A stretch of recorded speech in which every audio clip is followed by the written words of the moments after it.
Hi to all, welcome to my channel study with Nancy. सभी को नमस्ते, सभी को राम राम और सभी का स्वागत है हमारे चैनल के ऊपर। आज का जो सेशन है वो हमारा किस टॉपिक के ऊपर रहने वाला है। तो ज्यादातर स्टूडेंट को कंफ्यूजन था कि रीट मेंस के एग्जाम के लिए हम या सभी जितने भी लोग आ जाते हैं या फिर जितने भी कोचिंग वाले, जितने भी यूट्यूबर्स, जितने भी न्यूज देने वाले लोग आ जाते हैं जो ट्विटर के ऊपर आपको न्यूज देते हैं, उन सभी ने आपको ये बात बोली थी कि 2025 में आपकी जो है वो रीट मेंस आ जाएगी। लेकिन अब जो है वो सब ये बोल रहे हैं कि 2025 में रीट मेंस पॉसिबल नहीं है। तो वो क्यों पॉसिबल नहीं है, इस बात को लेकर जो है वो आज हम इस सेशन में डिस्कस करेंगे। तो मेरे हिसाब से, जैसे कि मैं आपको बता रही हूँ उसके अकॉर्डिंग, कि आप सभी को पता है कि BSTC यानी कि हमारा जो रीट मेंस का एग्जाम होता है उसमें मोस्टली क्या होता है कि एक तो सामान्य शिक्षा विभाग के द्वारा वैकेंसी निकाली जाती है और उसी के अंदर ही जो है वो संस्कृत शिक्षा विभाग होता है। तो आप सभी का जो है वो रीट पात्रता का यानी कि रीट प्री का एग्जाम जो है वो करवा लिया गया है या वो हो गया है। लेकिन अब जो है वो जो हमारा संस्कृत शिक्षा विभाग आ जाता है उसमें एक जो संस्कृत शिक्षा विभाग का एक प्री का एग्जाम है वो अभी कंडक्ट करवाना बाकी है, यानी कि अभी तक वो एग्जाम नहीं हुआ है। तो एक तो ये मोस्ट रीजन आ जाता है कि पहले वो एग्जाम होगा, क्योंकि हमारा जो सामान्य शिक्षा विभाग है उसने तो शिक्षा विभाग के द्वारा जो वित्तीय स्वीकृति थी वो भेज दी गई है RSSP बोर्ड को। लेकिन जो संस्कृत शिक्षा विभाग था उसकी जो वित्तीय स्वीकृति थी वो नहीं भेजी है अभी RSSP बोर्ड को। तो बोर्ड को ये लग रहा है कि अब अगर सामान्य शिक्षा विभाग और संस्कृत शिक्षा विभाग दोनों के अगर वित्तीय स्वीकृति उनको मिल जाती है तो वो थर्ड ग्रेड में दोनों में जो है वो वैकेंसी कंबाइंड यानी कि ऐड करके जो है वो भर्ती निकाल देंगे। तो इसलिए ये जो प्रोसेस की वजह से जो है वो सारी चीजें डिले हो रही है। यही एक रीजन आ जाता है जिसकी वजह से जो रीट मेंस का एग्जाम है वो डिले होने का कारण हम मान सकते हैं।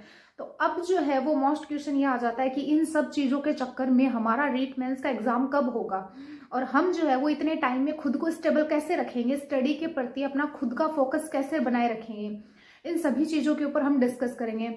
लेकिन रीट मेंस का एग्जाम जो है वो अब कब होगा, तो अब जो है वो 2026 में इसकी संभावनाएं बताई जा रही है कि रीट मेंस का एग्जाम जो है वो 2026 में होगा। 2026 में क्या कंफर्म होगा?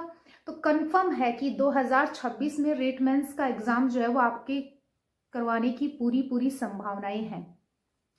तो अब हम बात कर लेते हैं कि अब जो है वो 2025 में आप क्या करोगे, क्योंकि अभी इस साल ये पूरा ही साल पड़ा है, इसमें जो है वो आपको क्या करना चाहिए। तो जिस भी बच्चे की बीएड कंप्लीट हो चुकी है या जिस बच्चे की बीएड चल रही है तो वो जो है वो सेकंड ग्रेड की तैयारी में लग जाए, यानी कि सेकंड ग्रेड की तैयारी करे एकदम से पूरे तरीके से फोकस होके। रीट मेंस को एक बार रहने दो, सेकंड ग्रेड के ऊपर फोकस करो। जिसने बीएड कर रखी है उसने, और जिसने पीजी कर रखा है यानी कि MA MSc कुछ मतलब पीजी कर रखा है, वो जो है वो फर्स्ट ग्रेड में लग जाओ। फर्स्ट ग्रेड और सेकंड ग्रेड दोनों आपके पास में ऑप्शन है, तो आप फर्स्ट ग्रेड में लग जाओ। और जिसका बीएड कंप्लीट है वो सेकंड ग्रेड में लग जाओ। रीट मेंस 2026 में आने की संभावना है, तो आपकी जो है वो स्टडी कंटिन्यू बनी रहेगी, क्योंकि एक एग्जाम का प्रेशर जो है वो सेकंड ग्रेड वाला आपके ऊपर बना रहेगा और फर्स्ट ग्रेड वाला आपका बना रहेगा। और वैसे स्टडी को जो है वो कंटिन्यू रखना है। 2026 में अगर रीट मेंस का अगर सुन के बच्चे ऐसे सोच रहे हैं कि हमें जो है वो बीच में पढ़ाई को जो है वो थोड़ा धीरज कर देना चाहिए, यानी कि थोड़ा धीरे धीरे करना चाहिए, तो ये बिल्कुल भी मत करना। जैसे आप लगातार कंटिन्यू पढ़ रहे हो वैसे ही पढ़ना है और इतने ज्यादा यूट्यूबर्स के चक्कर में नहीं फंसना है। हर बात के ऊपर छोटे छोटे वीडियो, इतने वीडियो देखने की कोई जरूरत नहीं है। बेसिक्स चीज जो कंफर्म आपको हर चीज की न्यूज देता है उसी चीज को फॉलो करना है।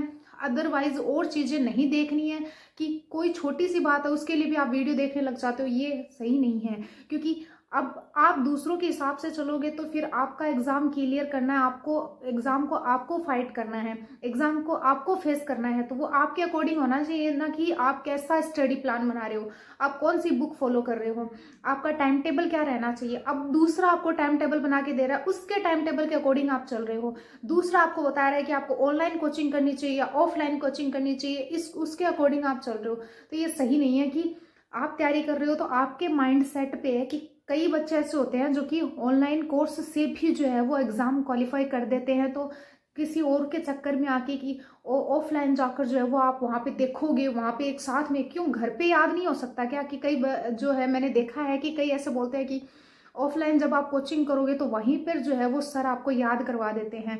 तो जब आप ऑनलाइन लोगे तब क्या वहाँ पे वो बाजे बजाते रहते हैं क्या, जो आपको समझ में नहीं आएंगे दिमाग में कि आपको के याद करना है या नहीं करना है, और ऑफलाइन में बड़ा आपको वहीं पे याद हो जाएगा। तो ये ज़रूरी नहीं है कि ऑफलाइन में कोचिंग करने वाले ही जो है वो सक्सेस होते हैं या उन्हीं का एग्जाम क्लियर होता है। ये मोस्ट इम्पोर्टेंट नहीं है कि जो सभी जो है वो कोचिंगों के पीछे भाग पड़ो और बस पैसे ऐसे ही खराब कर दो। तो मेरे हिसाब से तो जो ऑफलाइन कोचिंग करना चाहता है वो भी सही है, और जो ऑनलाइन कोचिंग करना चाहता है वो भी सही है। जो हमारे पद हैं वो क्या बढ़ेंगे? हाँ, तो मुझे लगता है कि आपके पद जो है वो बिल्कुल भी बढ़ेंगे, यानी कि बढ़ेंगे, पद बढ़ने की संभावना है। नेक्स्ट हम बात कर लेते हैं कि जो L1 की तैयारी करते हैं और L2 की तैयारी भी करते हैं, यानी कि कई बच्चे ऐसे हैं जो BSTC वाले हैं जिन्होंने B.Ed कर रखी है और BSTC भी कर रखी है, तो वो L2 की भी तैयारी करते हैं। तो क्या L1 और L2 दोनों की तैयारी साथ साथ में हो सकती है क्या? तो मैंने आपको जो है वो L1 का जो पूरा सिलेबस था वो मैंने आपको बता दिया है। अब जो है वो हम देख लेते हैं कि L1 और L2 दोनों का सिलेबस जो है वो किस प्रकार जो है वो सिमिलर आ जाता है, यानी कि समान आ जाता है। तो हम बात कर लेते हैं कि जो राजस्थान वाला पार्ट है, यानी कि हम ABCDE में लेंगे, तो राजस्थान वाला पार्ट जिसको हम ए पार्ट में कर लेंगे कि वो जो आता है वो 100 नंबर का आ जाता है L1 में, और L2 में जो है वो राजस्थान वाला पार्ट 80 नंबर का आ जाता है, यानी कि यहाँ पे जो है वो 20 नंबर ही कम होते हैं। ठीक है, नेक्स्ट हम बात कर लेते हैं बी पार्ट के बारे में। तो बी पार्ट जो है वो L1 में 80 नंबर का आता है और L2 में बी पार्ट 50 नंबर का आता है, जिसमें कि बी पार्ट में L1 में सामान्य ज्ञान, RTA, करंट अफेयर, शैक्षणिक रीतियां और शैक्षिक परिदृश्य ये टॉपिक आ जाते हैं। उसके बाद हम बात कर लेते हैं कि ये जो मैं बता रही हूँ कि जो सेम L1 में जो टॉपिक आ रहे हैं वही L2 में आ रहे हैं। तो एक आ जाता है कि हम सी पार्ट के बारे में बात करते हैं, तो उसमें 50 नंबर का आ जाता है विद्यालय विषय, 50 नंबर के आ जाते हैं विद्यालय विषय, और 40 नंबर के हम डी सेक्शन में बात करते हैं तो वो टीचिंग मेथड आ जाता है, और ई सेक्शन में अगर हम बात करते हैं तो 20 नंबर की साइकोलॉजी आ जाती है, और 10 नंबर की अगर हम एफ सेक्शन में बात करते हैं तो ICT आ जाता है। वही जो है वो L2 में 120 नंबर का सी सेक्शन, यानी कि सी वाले भाग में जो है वो एक ही सब्जेक्ट आता है। कि हमने बात करी थी कि L1 में जो है वो सी पार्ट में कौन सा था कि 50 नंबर का विद्यालय विषय थे, तो L2 में जो है वो सी पार्ट में 120 नंबर का सिर्फ एक सब्जेक्ट आएगा, यानी कि जहां पे, यानी कि L1 में आपको जो 5 सब्जेक्ट दे रहे थे वो L2 में जो है वो एक ही सब्जेक्ट आएगा। यही जो है वो दोनों में अंतर आ जाता है एक तो। और दूसरा हम बात कर लेते हैं कि L2 में 20 नंबर की जो है वो टीचिंग मेथड आ जाएगा एक ही सब्जेक्ट का, यानी कि वहां पे L1 में आपको 500 सब्जेक्ट का टीचिंग मेथड आ रहे हैं और यहाँ L2 में जो है वो आपको एक ही सब्जेक्ट का टीचिंग मेथड आ रहा है। नेक्स्ट हम बात कर लेते हैं कि जो 20 यानी कि 20 नंबर का जो है वो ई सेक्शन में जो है वही साइकोलॉजी आ जाएगी, और वही 10 नंबर का जो है वो एफ सेक्शन में ICT आ जाएगा। तो मेरे हिसाब से आप समझ गए होंगे कि ए पार्ट में जो वो राजस्थान GK आएगा 80 नंबर का आएगा किसमें, L2 में, और 100 नंबर का आएगा L1 में, और वही जो है वो 80 नंबर का आएगा बी भाग में L1 में, और 50 नंबर का आएगा बी भाग में L2 में। तो ये जो है वो बेसिक सी चीजें जो आप समझ गए होंगे, यानी कि हमें जो है वो अंतर कहाँ पे देखने को मिल रहा है, तो अंतर हमें जो है वो सी पार्ट में देखने को मिल रहा है।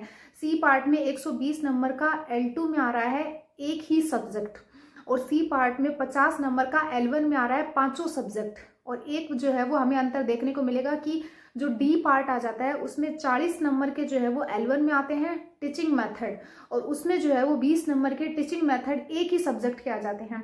तो ये जो है वो L1 और L2 दोनों में जो है वो अंतर आ जाता है। तो इसको ध्यान में रखते हुए जो है वो आप दोनों को साथ लेके चल सकते हो, यानी कि दोनों की अच्छे से स्टडी कर सकते हो। और नेक्स्ट जो है वो हम आपको बताएंगे कि आपको जो वो रीट मेंस के लिए जो है वो कैसे तैयारी करनी है, और किस तरीके से जो है वो आपको आगे बढ़ते हुए जो है वो अपने पूरे सिलेबस को कवर करना है, और सिलेबस को कवर करने के साथ साथ जो है वो रेगुलर कंटिन्यू जो है वो स्टडी को फोकस कैसे बनाए रखना है। इन सभी चीज़ों के ऊपर जो है वो हम आगे डिस्कस करेंगे। अगर वीडियो अच्छा लगा तो लाइक, शेयर और सब्सक्राइब जरूर करें, एंड टेलीग्राम चैनल जरूर ज्वाइन कर लेना, क्योंकि आपके जितने भी एग्जाम आ जाते हैं उनके शॉर्ट नोट्स जो है वो हम अपने टेलीग्राम चैनल पे प्रोवाइड करवाते हैं। तो आप जो है वो हमारा टेलीग्राम चैनल जरूर ज्वाइन कर लेना। वीडियो अच्छा लगा तो लाइक, शेयर और सब्सक्राइब जरूर करें। Thank you and bye.